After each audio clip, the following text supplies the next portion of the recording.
வணக்கம் தலைவா, அனைவருக்கும் இனிய வணக்கம். இன்னைக்கு நம்ம இந்த ஒரு வீடியோவில் எதை பற்றி பார்க்க போகிறோம் அப்படின்னு பார்த்தீங்கன்னா, டிஆர்பி மற்றும் பள்ளி கல்வித்துறையில் வந்திருக்க சில முக்கியமான தகவல்களை இந்த ஒரு வீடியோவில் நம்ம பார்க்கலாம். ஸோ நீங்கள் நம்முடைய சேனலை முதல் முறையாக பார்க்குறீங்க அப்படின்னா மறக்காமல் ஒரு சப்ஸ்கிரைப் அண்ட் பெல்லை கிளிக் பண்ணி வச்சுக்கோங்க. பள்ளி கல்வித்துறை அமைச்சர் ராஜ்மோகன் அவர்கள் குறிப்பிட்டு சொல்கிறார் என்ன அப்படின்னு பார்த்தீங்கன்னா, 15,000க்கு மேற்பட்ட ஆசிரியர் காலி பணியிடங்கள் உடனடியாக நிரப்பப்படும். ஸோ இதை பற்றி நம்ம பார்க்கலாம். எஸ்ஜிடி, பிடி, பிஜிடி ஆசிரியர் காலி பணியிடங்கள் இதில் உடனுக்குடன் நிரப்பப்படும். அதுவும் இந்த டிசம்பர் 2026க்குள்ளார அனைத்து காலி பணியிடங்களுமே உடனடியாக நிரப்ப புதிய உத்தரவுகள் நடைபெறும். ஸோ டிஆர்பியில் அனைத்து காலி பணியிடங்கள் மற்றும் புதிய ஆனுவல் பிளானர் பார்த்திங்கன்னா மாற்றி அமைக்க போகிறாங்க. ஸோ சென்ற ஆட்சியில் வெளியிட்ட ஆனுவல் பிளானருக்கும் தாவேக்காவுடைய ஆட்சியில் வெளியிட்டு வர இருக்க ஆனுவல் பிளானருக்கும் நிறைய வித்தியாசங்கள் இருக்குங்க.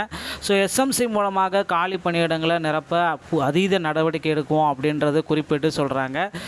அப்படி ஒரு பக்கம் இருந்தாலும் இந்த எஸ்எம்சி அப்படின்றது பார்த்திங்கன்னா அந்த பள்ளி மேலாண்மை குழு மூலமாக தற்காலிக ஆசிரியர்கள் எஸ்எம்சி மூலமாக பார்த்திங்கன்னா தற்காலிக ஆசிரியர்கள் டெம்பரவரி டீச்சர்ஸ் பார்த்திங்கன்னா ஒரு 13,500 பேர் பக்கம் எடுத்துக்கலாம் அப்படின்றாங்க. இதை உடனடியாக போடணும். இது எதுக்காக எடுக்கிறாங்கன்னெலாம் தெரியாது. இந்த கல்வியாண்டு தொடக்கத்திலே எடுத்தே ஆகணும். மாணவர்கள் பார்த்திங்கன்னா கல்வியில் பின்தங்கி இருக்கக்கூடாது. ஸோ அவங்களுடைய இந்த படிக்கும் திறன்கள் பாதிக்கக்கூடாது, படிப்பு பாதிக்கக்கூடாது. இதற்காகவே பார்த்திங்கன்னா உடனுக்குடன் பார்த்திங்கன்னா பள்ளி கல்வித்துறையில் ஆசிரியர்கள் தற்காலிக ஆசிரியர்களை உடனடியாக எடுத்துகிட்ருக்காங்க. ஸோ கிட்டத்தட்ட அதிக அளவில் பார்த்திங்கன்னா தற்காலிக ஆசிரியர்கள் எடுப்பது இதுவே முதல் முறை அப்படின்னு நம்ம சொல்லலாம். அதுவும் எஸ்எம்சி பள்ளி ஒரு எச்சமே பார்த்திங்கன்னா தற்காலிக ஆசிரியரை போட்டுக்கலாம் அப்படின்ற மாதிரி சொல்லியிருக்காங்க. ஸோ எஸ்ஜிடி மற்றும் யூஜிடிஆர்பியோடைய வேக்கன்சிஸ் எல்லாமே இன்னும் சில தினங்களில் நமக்கு வெளியிட போகிறாங்க. நிதிநிலை அறிக்கையில் இந்த வேக்கன்சிஸை அதிக அளவில் கொண்டு வரதுக்கு உண்டான அரசு தரப்புலேருந்து நிறைய பேச்சுவார்த்தைகள் போயிட்டுருக்கு.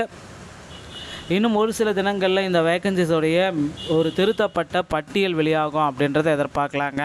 ஸோ கண்டிப்பாக பள்ளிக்கல்வித்துறை அமைச்சர் ராஜ்மோகன் அவர்கள் டெட்டு நடத்துறதுக்கு உண்டான ஒரு அறிவிப்பை விரைவில் வெளியிடுவார். காமன் டெட்டுக்கு உண்டான நோட்டிஃபிகேஷனையும் நம்ம எதிர்பார்க்கலாம். தேர்தல் வாக்குறுதிகளில் தாவேக அரசு பார்த்திங்கன்னா தேர்தல் வாக்குறுதிகளில் என்ன சொன்னாங்க அப்படின்னா 149 ஜிஓவை நாங்கள் தள்ளுபடி செய்வோம். ஸோ பகுதி நேர ஆசிரியர்களுக்கு பணி நிரந்தர வாய்ப்பை கொடுப்போம். ஸோ அதுக்கடுத்து 2013 மற்றும் 2017 டெட்டில் பாஸ் பண்ணக்கூடிய போஸ்டிங்கை நாங்கள் போடுவோம் அப்படின்ட்டு குறிப்பாகவே சொன்னாங்க. ஸோ அதை பார்த்திங்கன்னா இந்த மாதம் அந்த ஜூன் மாதம் இறுதி இல்லைன்னா ஜூலை முதல் வாரத்தில் இதற்கான ஒரு விரிவான அரசாணை வெளியாகும் அப்படின்றத நிச்சயமாக எதிர்பார்க்கலாங்க. டிஆர்பியில் இந்த தகவல்கள் அனைத்துமே தற்சமயம் பார்த்திங்கன்னா நீங்கள் எதிர்பார்த்த மாதிரி மிக மிக முக்கியமான ஒரு தகவலாக நமக்கு வந்துட்டுருக்கு.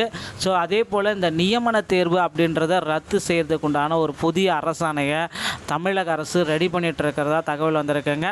ஸோ விரைவில் நியமன தேர்வுக்குண்டான ரத்து அரசாணை எதிர்பார்க்கலாம். இன்னும் ஒரு சில மாதங்களில் இதற்கு உண்டான ஒரு அறிவிப்பு வரும் அப்படின்றத எதிர்பார்க்கலாங்க. ஸோ ஆசிரியர்களுக்கு முதல்வர் விஜய் விரைவில் ஒரு முக்கியமான அப்டேட்டான செய்திகளை வெளியிட போகிறாங்க.